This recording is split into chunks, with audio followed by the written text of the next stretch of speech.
Yeah, I mean, I was looking at Andy, the you see, New York Times headline you see what about this story. It was the most anodyne, blasé thing you've ever seen written, and obviously, it wouldn't be that way if it was about Trump or basically any Republican, for you that see matter. what Tom did there, Andy? He turned this question into press criticism. I He's can't very. help it. I can't. I It's like magic. Welcome to Real Clear Politics on Sirius XM for Tuesday, January 21st. I'm Andrew Walworth, and I'm joined by RCP President and co-founder Tom Bevan and Washington Bureau Chief Carl Cannon. Well, today is the first full day of the second Trump administration. A lot going on, but let's start with these pardons.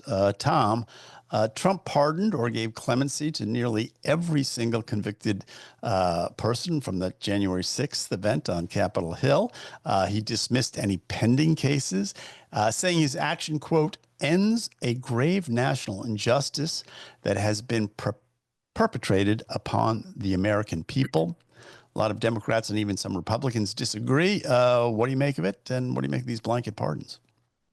Well, he said he was going to do this. He signaled it very, very clearly for a long time, during the election, leading up to his election, and so it's not a surprise.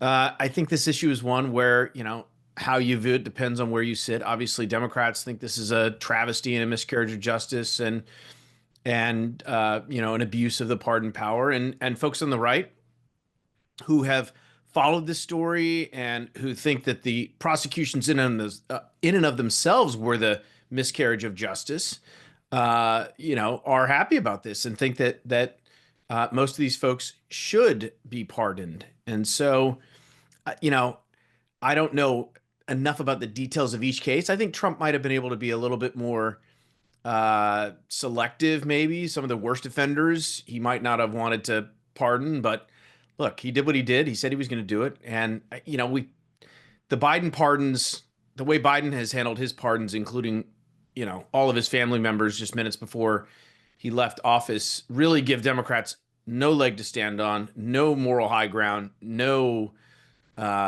ability to judge this in any way if they're not willing to speak out against their own president, which very few have been willing to do. Well, Carl, Vice President Vance said I think a few days ago, if you committed violence on that day, obviously you shouldn't be pardoned. Speaker Mike Johnson said recently a Sunday that peaceful protesters should be pardoned, but violent criminals should not. So there seems to be some disagreement even among his closest advisors about whether or not this was the way to go. And apparently he went Tom's way. Well, you're right. And Pam Bondi, the new attorney general in waiting, said the same thing. And she's pro law enforcement. The idea was if you slugged a police officer and hurt one, or ran with an American flag like Sir Lancelot tried to run one through, you wouldn't necessarily be qualify for clemency or a pardon, and certainly not for what Trump said it was an injustice. But I think Tom makes an important point here. Joe Biden in the 11th hour pardoned 2,500 drug dealers, and he said that they were nonviolent. Well, they don't really know that all of them were nonviolent. They didn't go through those. Apparently, didn't go through those case by case either. They paid attention to the charge, and if the charge wasn't murder or mayhem or shooting, if it wasn't assault, if it was just drugs. But those cases sometimes are violent, and they do sometimes involve their lesser charges. And even to the point, even if it was true, is it worse? Is it more heinous to deal fentanyl to a teenager than it is to slug a policeman? I had a nephew, and my godson died from an overdose of heroin, and the dealer was never brought to justice. So I think when the way Biden behaved has made it difficult for Democrats to criticize this. And in terms of us just talking about the merits, Julie Kelly, who writes for Real Clear Investigations, did some important work in this. And the Justice Department sort of weaponized itself against these people. They used an Enron statute that was aimed at shredding documents to enhance to double their prison times of some of these people who were not violent.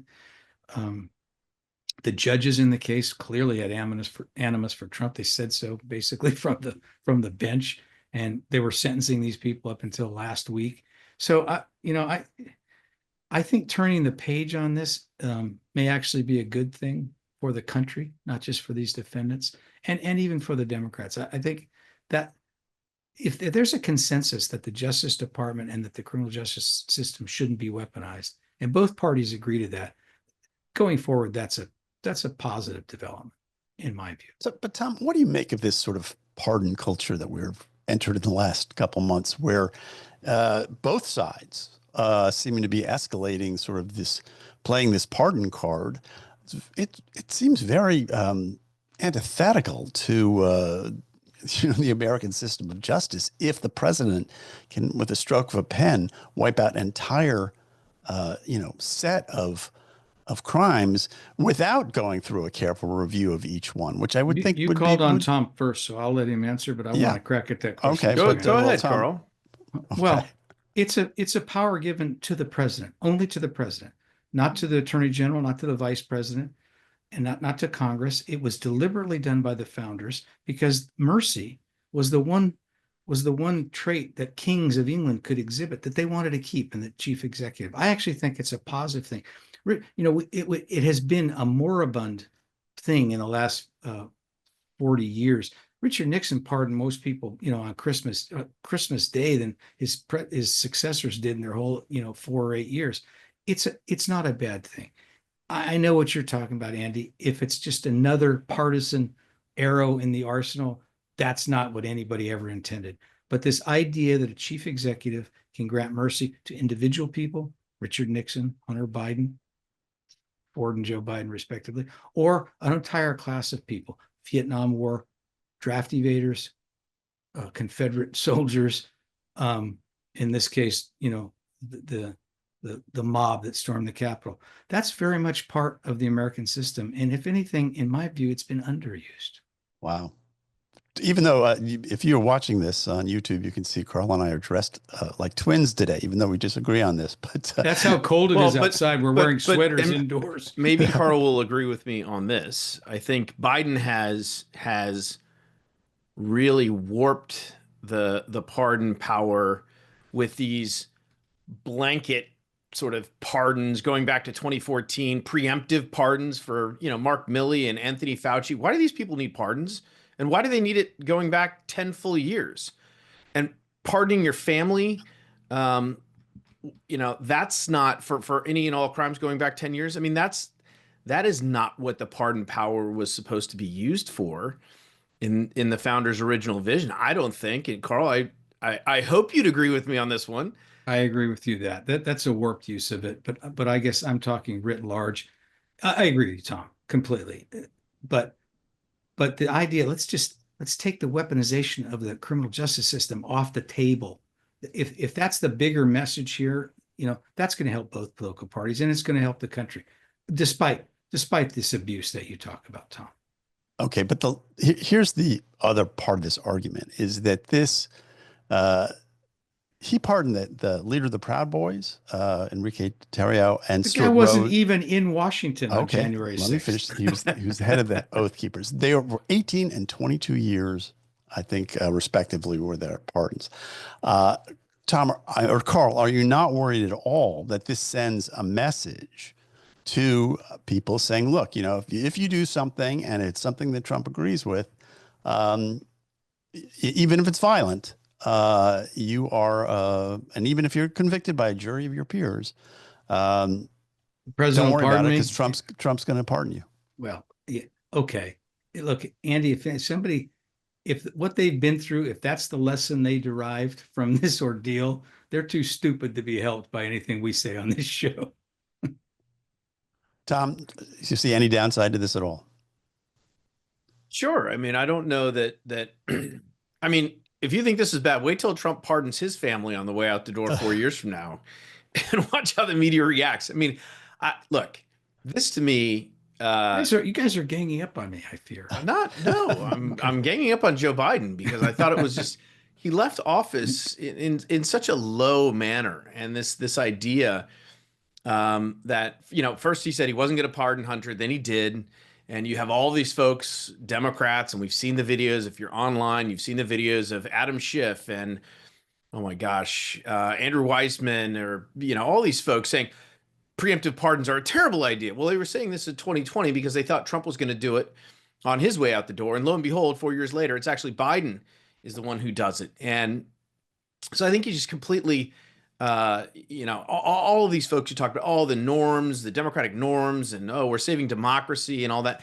You just take a seat. I mean, it's just so hypocritical, and there doesn't seem to be, as far as I can tell, a huge backlash or outrage from folks on the left or even folks in the media. I mean, I was looking at the New York Times headline about this story. It was the most anodyne, blasé thing you've ever seen written, and obviously it wouldn't be that way if it was about Trump or basically any Republican for that matter. See what Tom did there, Andy? He turned this question into press criticism.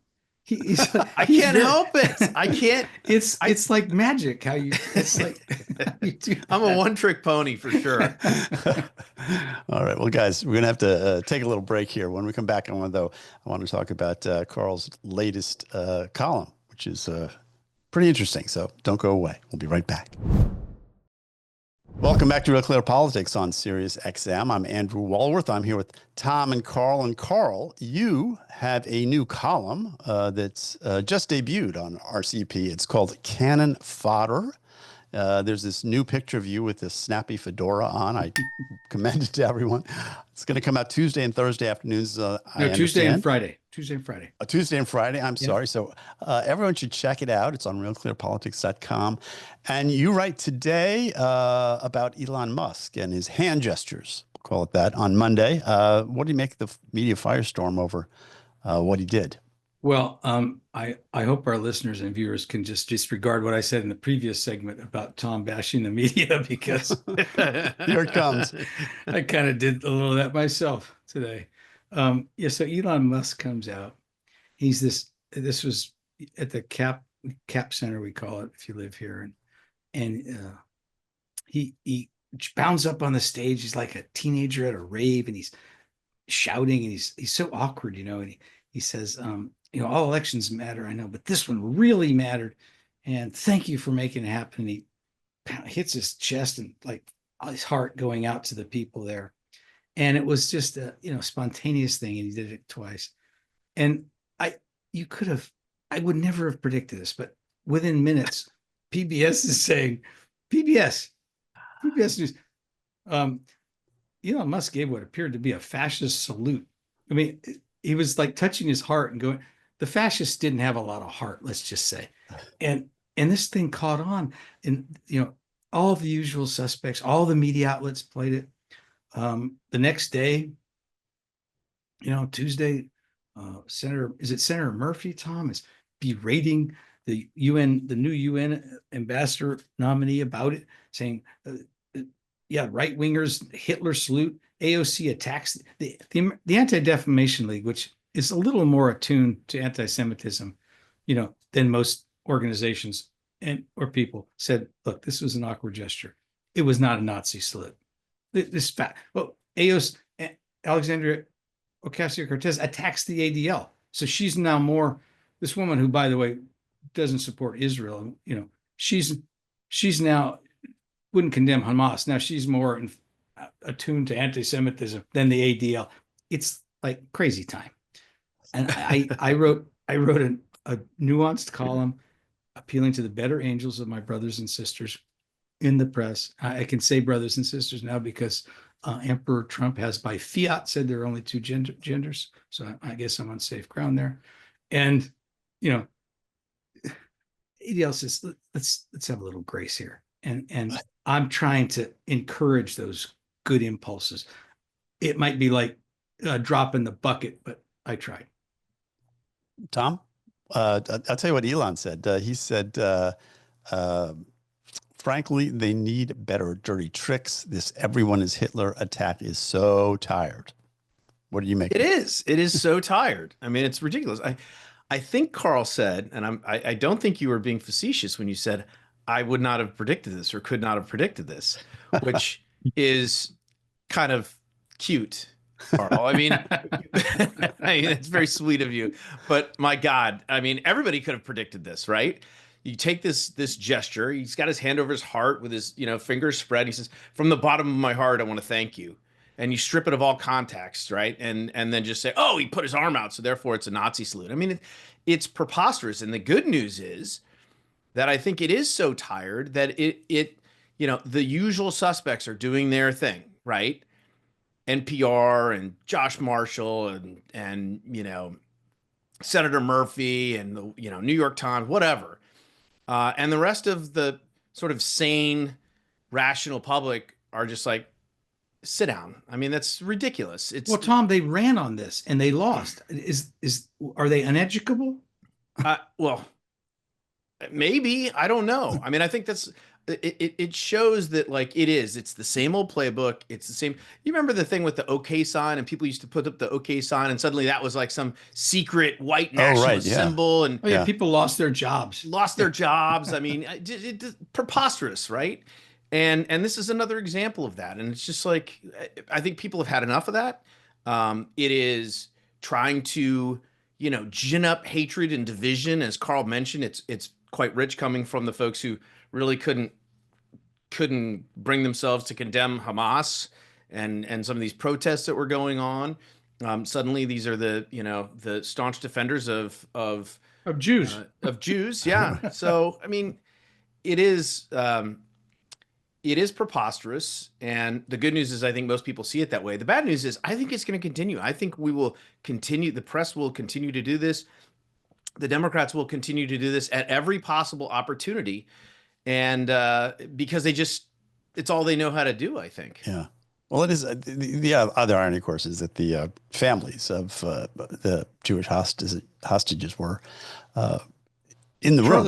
Shortly thereafter, brought up on stage. It's brought on stage. So it's a little crazy. But I do want to talk to Joe, though, Carl, just broadly about what happened on Monday in terms of Trump's energy and his Energizer Bunny kind of day. He gave 3 speeches.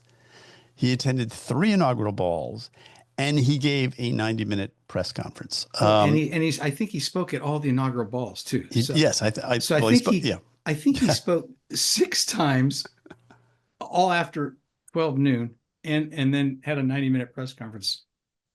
Yeah, on the resolute desk. I don't think. Yeah, it was. Well, you know what reminds you? So we had this, and maybe this is part of the reason for it. So we've now, in 4 years, inaugurated our second 78-year-old man as president. Right. What this reminds you is that the aging process is capricious, and that not all 78-year-olds are equal. This guy's energy is undeniable. I still have my doubts about the longevity of a man who doesn't believe in exercise, who actually believes exercise hurts you, and loves red meat. I don't mean red meat rhetoric. I mean red meat.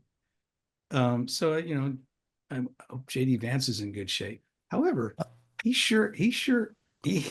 Energizer Bunny. That's right. He was full of vim yesterday and vigor. And I don't want to take back anything I said yesterday about his speech, because if I were a speechwriter, I wouldn't have kept, the only word I would have kept in there is like good morning.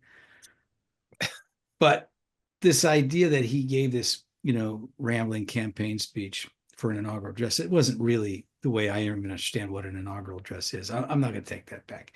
It should have been better rhetoric. But given what happened in the next few hours, all these orders, these executive orders, the policies pulling out of the climate change, he said at one of his many speeches that Joe Biden was one of the worst presidents, and he can, let's not beat around the bush. He's the worst president that ever lived. That was of a piece. His rhetoric was at a piece with what he was doing, which was basically trying to erase the Biden legacy. And it would have been hypocritical, I think, to have too much kumbaya in the speech. Right. So maybe the speech wasn't as bad as I said it was. Oh, interesting, because Tom, you weren't here yesterday. We missed you, but Carl and I disagreed about the speech. Carl thought it was the worst speech. I thought it was grading on a curve, a pretty good speech and pretty disciplined. And you remember Tom, we were talking last week about, we were wondering whether he would go off script and to give one of his Castro-length speeches. He saved that for the second speech, I guess. But since you're here, break the tie. What did you make of the speech?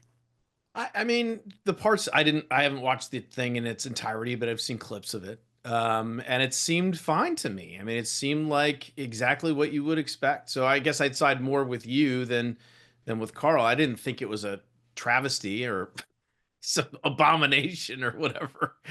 I thought it was perfectly fine. Again, grading on a curve. I like that idea, Andy, because you're not going to compare this to, JFK or, Abraham Lincoln or anybody like that. Or even Eisenhower. It's Donald Trump. Compared it to Reagan and found it wanting. So well, yeah, of course. I mean, you could compare just about anybody to Reagan and find it wanting. So I don't think that's a fair comparison. But for Donald Trump, it was perfectly fine. And I think the point about the call it what you want, the Big Bang, Donald Trump coming out, he obviously was very aggressive immediately after election in terms of lining up people and making nominations and all that stuff. And then here you have on this first day, which a lot of people were anticipating, he comes out and it's an overwhelming. You couldn't even keep up with the news flow of the executive order after executive order. I mean, it was overwhelming.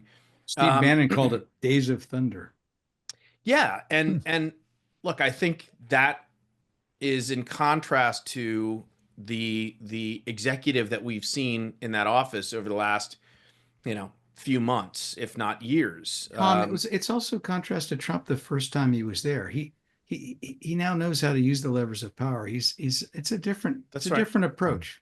Well, and look, it's a completely different. When he came in last time, I mean, he was fighting, the Democrats. He was fighting the resistance media. He was fighting a big faction with his own party who were out to get him and trying to throw up roadblocks. It's not like that anymore. I mean, he's got the Republican Party's almost 100% unified behind him and his agenda.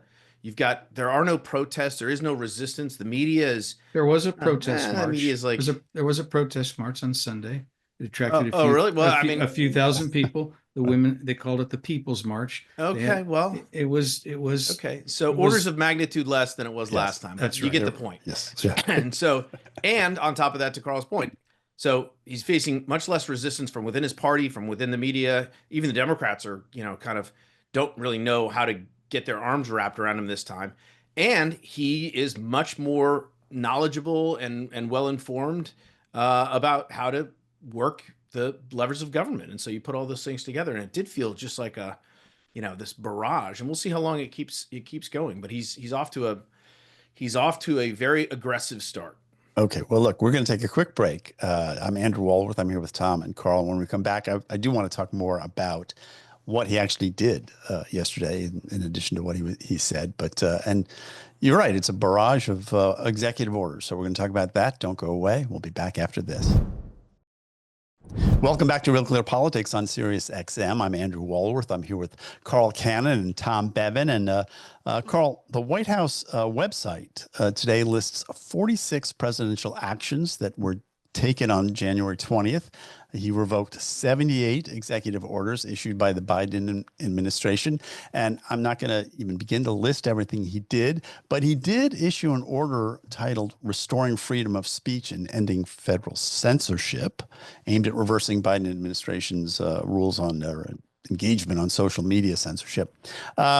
Terminated all remote work arrangements for federal employees in the executive branch. He delayed the TikTok ban.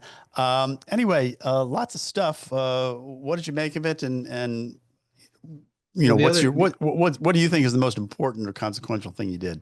Well, the other two that I think the censorship thing was important. You have, and it was going to take an executive order because what you had was all these agencies had money hidden in their budget to, under the guise of misinformation, screw with Americans' right to free expression, including, RealClearPolitics, and, going after the press, doing all these things. And there was no way to know all of it that was going on. But this executive order makes that's not administration policy now. The people doing it now are going to have to answer for it.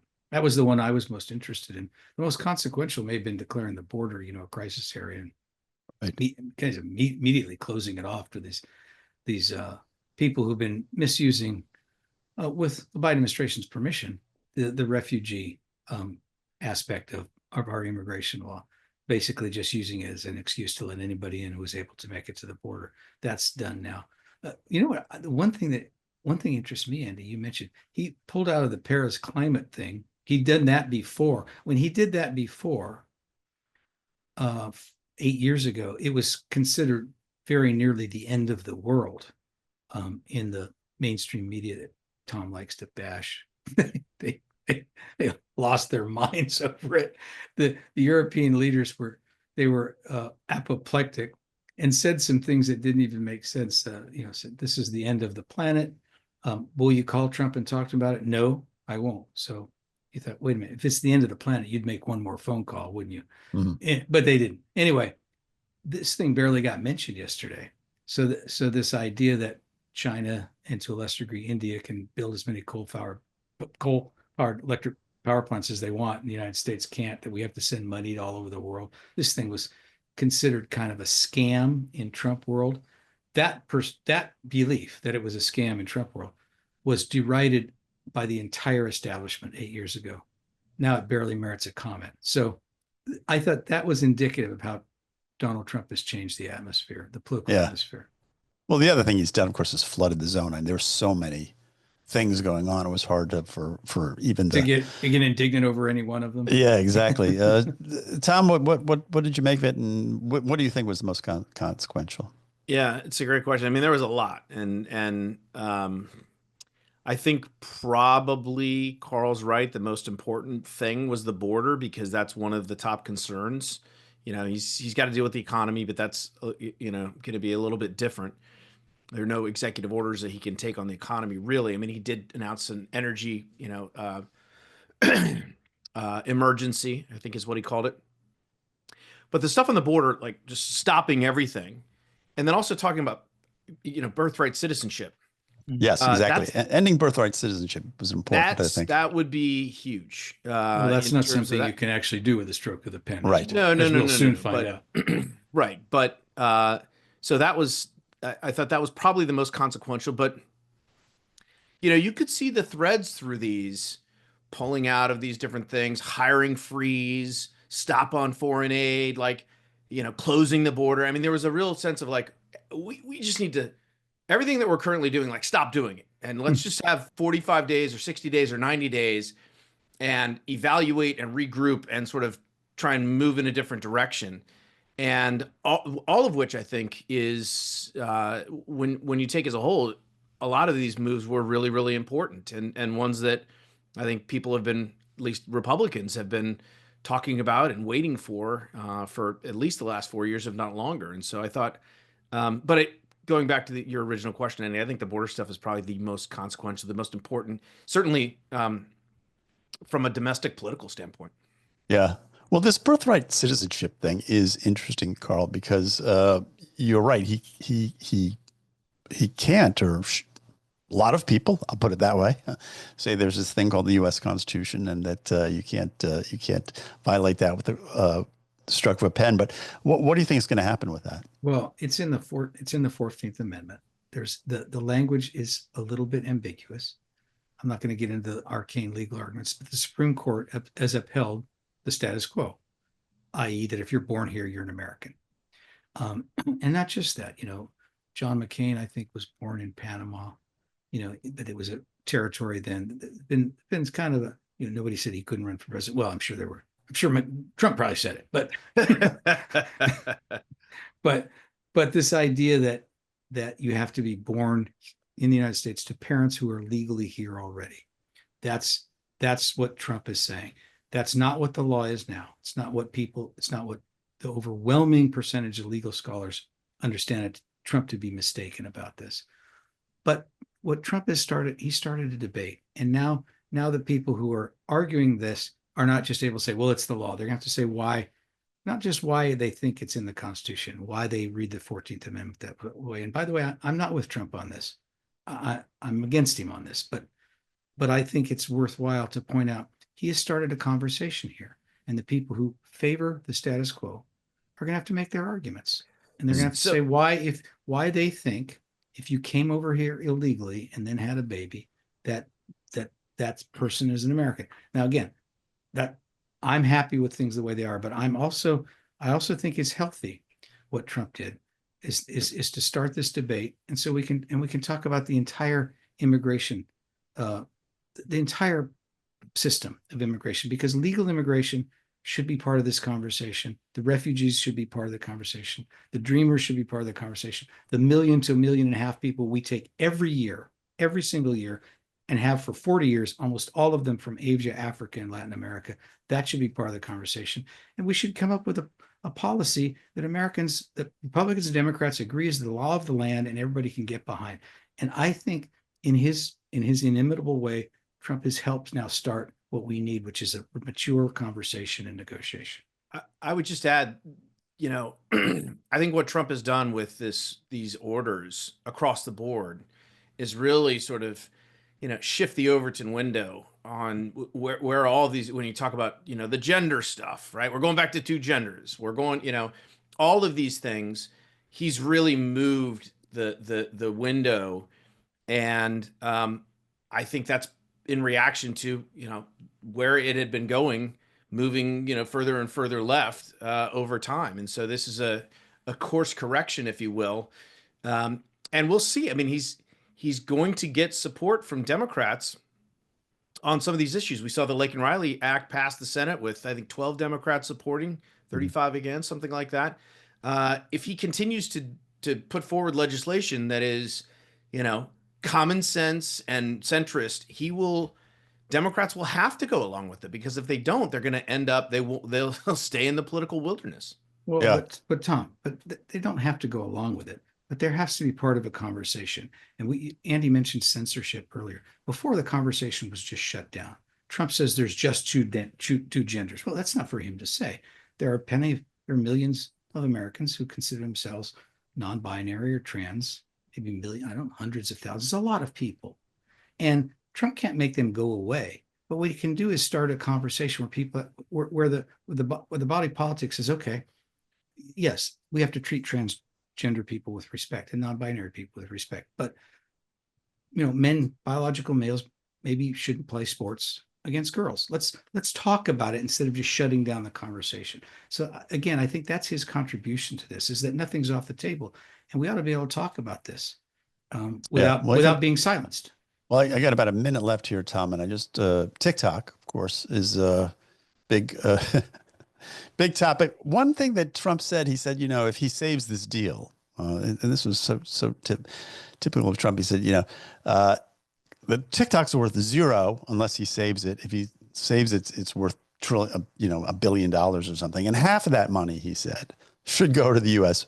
Taxpayer. Kind of an interesting take on it, but do you think he's going to be able to save that TikTok deal? And will people be on TikTok 6 months from today? I suspect they will. By the way, that's another example of an executive order that, really he has no business writing. I mean, this was a law passed by Congress that mandated the sale. You can't just, with an executive order, say, "Oh, we're not following the law." I mean, he had a little bit of leeway for review, but he just kind of wrote 75 days. I'm just giving, TikTok a lifeline for 75 days. So I question whether that order is even, constitutional or not. But I suspect, I was with my 17-year-old son over the weekend. We were out in Los Angeles. He was playing a volleyball tournament, and we were in the hotel room. And when and I said, look, I don't think TikTok's going to shut down. I mean, this just seems unlikely. Something's going to happen. And like an hour later, he's like, I can't get on TikTok. It's shut down. I'm like, so much for my prognosticating powers.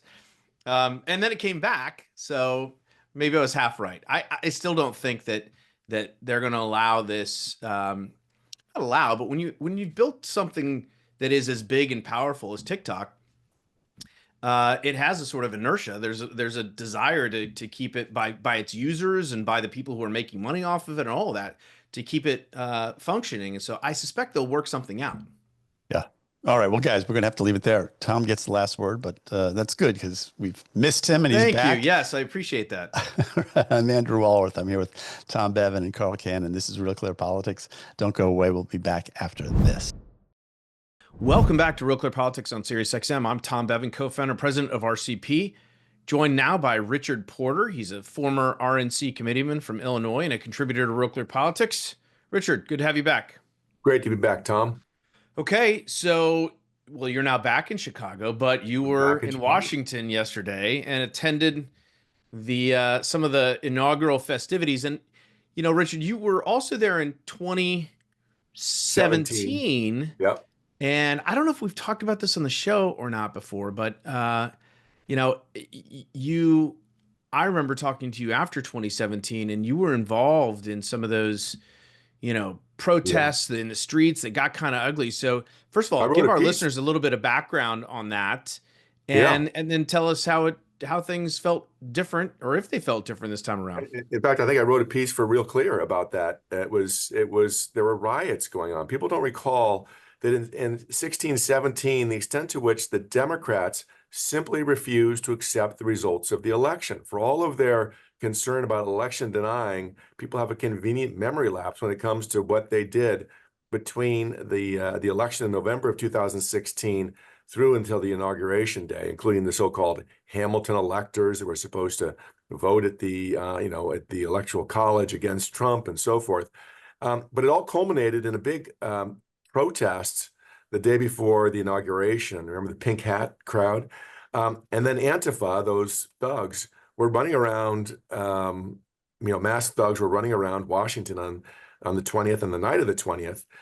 After the inauguration, we saw cars burning in downtown Washington. And then when we went back, after the parade to change to go to the ball, we were on a bus with a whole bunch of people, from all over the country, Kentucky and all sorts of places. This was not, going to a ball was not something these folks did on a regular basis.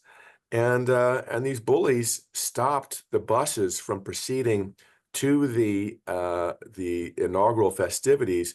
And as a result of that, people had to get out of the bus, many of them not really warmly dressed and in their high heels, and had to walk a mile. And the first, several hundred yards of that was through a crowd of thugs that were hurling epithets and, acting in a menacing manner. None of that was going on this time. That's the good news. The bad news is that the government creep, you can see, in the security apparatus, exactly the problem with the government, which is it has this sort of unsolvable problem of keeping someone safe. It is always going to be, open things. And instead, what they do is they create more and more complexity and more people. So they shut the whole city down for all practical purposes, the whole center part of the city. And they wouldn't even let the buses go to the inauguration, the inauguration festivities. I mean, it took me 3 hours to go essentially 12 blocks. Oh my gosh. Because you couldn't walk there. No, you were supposed to arrive on a bus, but then the Secret Service wouldn't let the buses move until the president moved. I mean, it was nuts. And again, the Secret Service is still being run by whoever Biden had in there, right? I mean, so it is what it is, but it was just a sign of chaos. And, my first thought was, let's bring Doge to the Secret Service, Where's Elon? What's he doing? And all those guys, because they have such a bureaucratic, unpractical approach to security. It's like, let's keep them secure by making sure none of the people that finance the whole thing get to actually go to the parties that they paid for. It's crazy. Well, Elon's busy giving Hitler salutes, apparently. That is so ridiculous. We talked about that in the earlier part of the show, but you were there, right? Yeah. I mean, I was watching this. I was filming it. I think I may have posted something. I didn't see anything like that. And someone said, well, it was this clip and it was apparently this little moment. But to say it is a salute in favor of something, you have to have some sign of intent that that's what someone meant. Right. Right. I mean, you have to have, a Hitler salute. I mean, if I go like this, and that's like my heart, and I want to wave to you, that doesn't mean it's Hitler. It could be like, hey, I feel you guys. Thank you. And the truth is, let's face it, Elon is not exactly out of the New York City Ballet, right? I mean, the guy is kind of awkward, right? So the idea that somehow we have a salute, I mean, it's literally, this is what people don't like about the mainstream media. I mean, they're making something up and they're ascribing some intent in the complete absence of anything, just to throw a slur out there. Yeah. And I think it's terrible. And one of my friends, posted on this. And I went back and forth with him. I was saying, it's just not right. And he's saying, well, he's supporting the AFD. Well, the AFD are not Nazis either. And so the whole idea, just because they're coming at this as being a, German first party, essentially, where, what's happened in the West is this kind of the left-wing culture was open borders. And it wasn't just the United States. It was all over, Europe. And then the left-wing media ascribes anyone who says, wait, this unchecked immigration from people and from cultures that have nothing to do with the existing culture of these countries, that somehow that is, nativism akin to Nazism. It's just ridiculous. Yeah. There's no sign of anti-Semitism. I mean, the whole thing is like literally nuts, and it shows in a nutshell the problem with the mindset of people in the mainstream media, where they think they can throw a slur at someone with just some kind of weird association because of somehow they move their body, when there's no intent behind it to make that connection. I mean, it's one thing to say he had a Nazi t-shirt on, or he said something like, Heil, or, there was nothing else other than the fact that he's pounding his heart and then he waves, Yeah. And I hope that. Well, listen, I've already said my piece on this earlier in the show, so I won't bore our listeners and viewers with any more. But so talk about the inauguration itself. You were there in the center. You saw, Trump signing these. I mean, it's just a raft of executive orders. What was the atmosphere like in there? What was and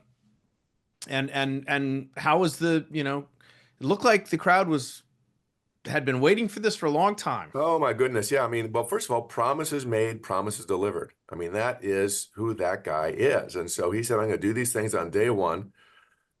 And he signed, what was the total number, Tom? It was like over 200. It was a crazy number of executive orders. I don't even know. And that they were that prepared to do that. They at least prepared the executive orders better than they did bus routes. Okay. I guess that was more important. But look, what it shows is that there is a true cultural shift.